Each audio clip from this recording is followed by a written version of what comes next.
Hello and welcome. Today I'll show you how to make a nursery for Kenyans' favorite vegetable, skuma or collards or kales if you like it. We have three types of nursery beds: sunken for highly drained sandy soils, flat for average loamy soils, and raised for poorly drained soils, that is clay. This is the layout of our nursery bed.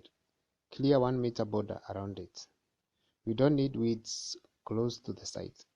After identifying the site, clearing all the weeds, the next step involves marking the layout on the ground. You can use a tape measure to set out the area. But if you are experienced like I am, you just need to step as I'm doing in this video. This is good enough for this kind of work. With experience, you can get better in estimating distance.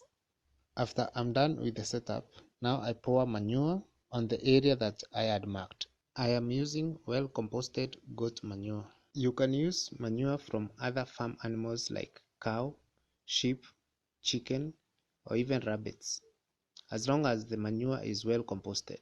You can check on videos in this channel on how I compost farmyard manure from livestock. The next step involves using a rake. I use a rake to spread the manure all over the area. This action will make the next step more effective. After I'm done with the spreading, I use a djembe to dig up the soil. This action serves to incorporate or to mix the soil with the manure.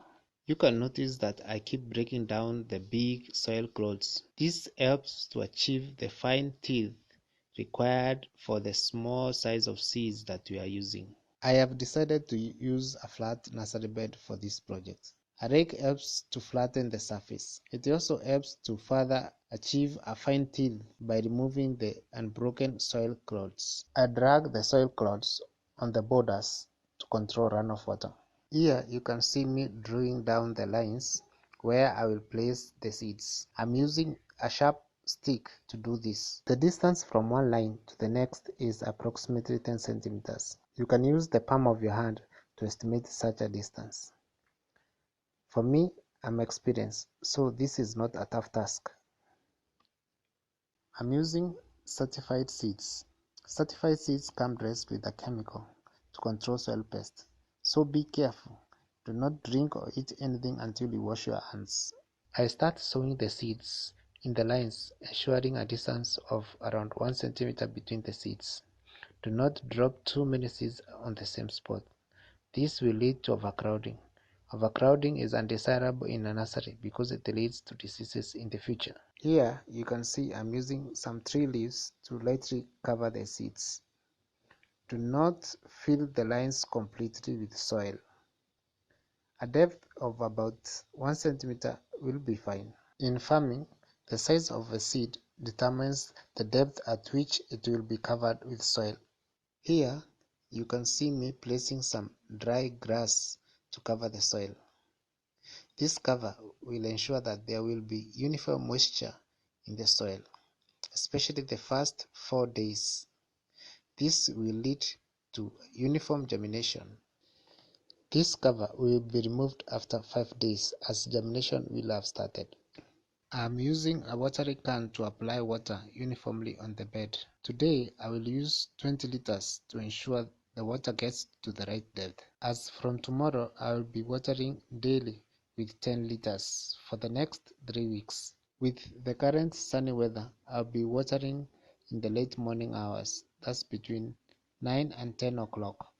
This extra step is not always necessary, except for areas with very strong sunlight, like the northeastern parts of Kenya, Turkana, Kitui, Machakos, and the like.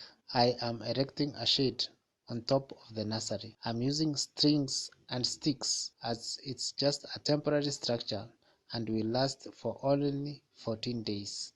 This will help to reduce stress on the seedlings as the lower grass cover will be removed after 5 days. I am using some fresh vegetation to make the shade. 3 branches or grass will do fine. If you can afford to buy a piece of shade net, that can also work. The idea is to reduce the intense radiation from the sun, which causes stress on the seedlings. Remember, we have been handling certified seeds dressed with toxic chemicals and soil, so do not forget to wash your hands thoroughly. Finally, the last step, and the one that most people forget: labeling.